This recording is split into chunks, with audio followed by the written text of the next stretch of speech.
300-400 शेतकरी द्राक्ष बागायतदार या खोट्या हवामान अंदाज देणाऱ्यांच्या विरोधात तक्रार देण्यासाठी आलोय। गेली 5 वर्ष झालं कोरोनाचं नुकसान झालं नाही, ती नुकसान हवामान अंदाज द्याचा द्राक्षाच्या फळांच्या सीझनमध्ये आणि दर पाडायचं हा उद्योग चालू आहे। जे हवामान अंदाज देणारी मंडळी आहेत ती कुठं अधिकृत शासकीय यंत्रणेचं काय त्यांना काय लायसन आहे का? तुम्ही सोशल मीडियाचं स्वातंत्र्य मिळाला म्हणून तुम्हाला कुणी हक्क दिला आमच्या शेतकऱ्याचं सगळं नुकसान करायचा? द्राक्षाचा भाव गेल्या 5 मार्चला 100 ते 125 रुपये किलो शेतकऱ्याला भाव मिळत होता आणि ह्या खोट्या हवामान अंदाजकाने गारपीट होईल, वडण आलं वाहतील, 16, 15, 16, 17 तारखेला मोठा पाऊस होईल सोलापूर जिल्ह्यात असं व्हिडिओ काढून यूट्यूब चॅनेलला टाकलं। त्या यूट्यूब चॅनेलमधनं पैसे तिने कमवलं लोकांचा व्ह्यूज घेऊन आणि इथं मात्र शेतकऱ्याचा भाव 10-12 दिवसात द्राक्षाचा भाव 50 रुपये किलोवर आला। आता ह्या लोकांच्यावर केस झाली पाहिजे, गुन्हा दाखल झाला पाहिजे, ह्यांच्यावर सायबर क्राईम अंतर्गत गुन्हा फसवणूक केल्याबद्दल। दुसरं, तुम्ही दिलेल्या तारखेला इथं पाऊस पडला नाही म्हणून यांच्यावर गुन्हा दाखल झाला पाहिजे, शेतकऱ्यांचं नुकसान केलं। आणि तिसरं की तुम्ही एवढा मोठा पाऊस पडणार, गारपीट होणार, वडण आलं वाहणार आणि असं मोठ्या चेतावणीखोर अफवा पसरवल्या, त्यामुळे शासकीय यंत्रणेला आपत्ती व्यवस्थापनाकडे त्रास दिला। त्यामुळे आपत्ती व्यवस्थापन कायद्याअंतर्गत यांच्यावर गुन्हा दाखल व्हावा। त्याशिवाय ही लोक खोटा हवामान अंदाज देणारी गप बसणार नाहीत। आणि ह्यांनी सुद्धा आमची एक वॉर्निंग आहे की तुम्ही इथून पुढं तुमच्या हवामान अंदाजाची आमच्या शेतकऱ्याला काही गरज नाही। आमच्या हातात अँड्रॉइड मोबाईल आहे, आमची पोरं शिकलेली आहेत, शेतकरी शिकलेला आहे, अडाणी राहिलेला नाही। ॲप घेतलं की सगळ्यांना हवामान अंदाज आपल्या बांधावचा गावाचा कळतो। तुम्ही कुणाकडनं तरी पैसे घेऊन तुम्ही गहू हरभरण कापूस करून फॉर्च्युनर गाड्या घेता, लोकांना आम्ही इथे एवढ्या बागा केल्या, आम्हाला अजून फाटके बसणारे सीटा मिळणं झाल्या त्या गाड्या, ह्या कुठनं पैसे आलं?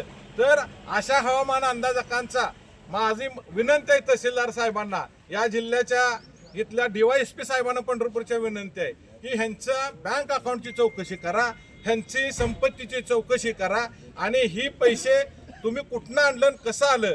जर असं तुम्ही जर मनी लॉन्ड्रिंग जर ही माणसं करत असतील तर त्यांच्यावर मनी लॉन्ड्रिंगची केस झाली पाहिजे की अनधिकृत पैसा गोळा करायची ही मनी लॉन्ड्रिंगची केस एक बसली पाहिजे। आणि जर ह्यांची संपत्ती 20 कोटीच्या वर दिसली तर ह्याला ईडी लागली पाहिजे, ईडी अंतर्गत चौकशी झाली पाहिजे, असं आमचं सगळ्या शेतकऱ्यांचं मत आहे। ह्या जत्रा गेली 5 वर्ष आमच्या द्राक्ष शेतकऱ्याचं भयानक नुकसान केले। आज यंदा जरा चांगलं दिवस आलं होतं। आम्ही सांगलीमध्ये बेदाणा आणि द्राक्षाच्या दरासाठी आंदोलन केलं, कुठंतरी भाव 100-125 रुपये किलोवर गेला, बेदाण्याचा भाव 300च्या वर गेला, 500-600 रुपयेपर्यंत। त्यामुळे शेतकऱ्याला जरा बरं दिवस येतील असं वाटायला लागलं। आमची पोरं आणि बायका पोरांच्या तोंडावर जरा खुशीची लहर आली। तोपर्यंत ह्या हरामखोराने तिथं सरळ तिने असला व्हिडिओ टाकून पावसाचा अफवा केल्या आणि 50 रुपये किलोवर दर आणला द्राक्षाचा। ह्याची नुकसान भरपाई प्रत्येक शेतकऱ्याला ह्याच्या संपत्तीतनं शासनानं वसूल करून शेतकऱ्यांना द्यावी। ह्यांना मोकाट जर सोडलं तर ही लोक अति फाजीलपणा करणार आहेत।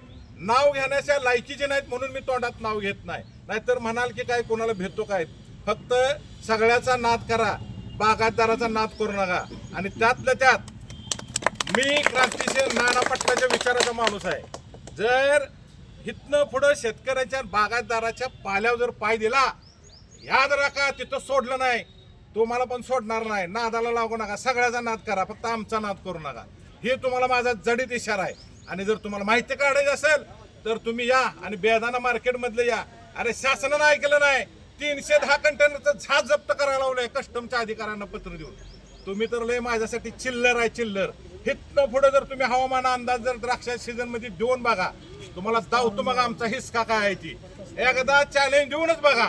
तुम्ही इथनं पुढे अंदाज द्याच, तुम्हाला नाही हिसका दावला तर त्याच्या आईला ह्या पश्चिम महाराष्ट्रातला पाणी पेलेला वाघ आहे, सुट्टी देणार नाही एकाला।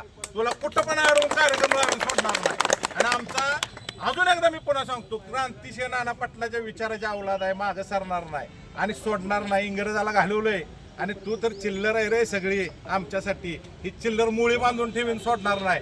आम्ही जेव्हा भावाची क्रांतिकारी माणसं आहे म्हणून ह्या खोटा हवामान अंदाजकांना आमचं जाहीर आव्हान आहे की तू इथनं पुढं कुणी द्राक्षाच्या सीझन मध्ये बिलकुलही द्यायचं नाही. आम्हाला सरकारी IMDचा अंदाज येतो, कुलाबा व्याधशाळेचा अंदाज येतो, आम्हाला अमेरिकन वेबसाईट वेदरचा अंदाज येतो. तुमच्या अंदाजाची आम्हाला गरज नाही. इथनं पुढे देऊ नका, आणि दिला तर मग तुम्हाला मात्र आत घातल्याशिवाय सोडणार नाही. मग कुठलं कायदा कसं काढायचं आम्हाला चांगलं माहित आहे.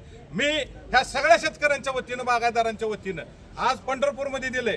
तुम्हाला आता येणाऱ्या 15 दिवसात च्या द्राक्ष पट्ट्यातल्या सगळ्या तालुक्यात तुमच्या तहसीलदारच्या निवेदन द्यायला, सगळ्या बागायतदारांनी निवेदन तयार करा. तो फॉर्मॅट तुम्हाला टाकतो आणि ह्यांच्या विरोधात सगळ्या तालुक्यात तक्रारी द्या. हिने पुन्हा अंदाज द्यायचा नाही. सगळ्या बागायतदारांना पण आपण जागरूक राहायचं, घाबरून राहायचं नाही. ह्यांचं लॉजिक नाही, ही मॅजिक दाखवून आपल्याला बोलवायला लागली. ती तुम्हाला लगा लॉजिक काय माहित आहे का? मॅजिक करून आम्हाला काय जादूच्या कांड्या फिरवून नुकसान करायला लागला का? ही मॅजिक अजिबात चालून देणार नाही कुठलीही.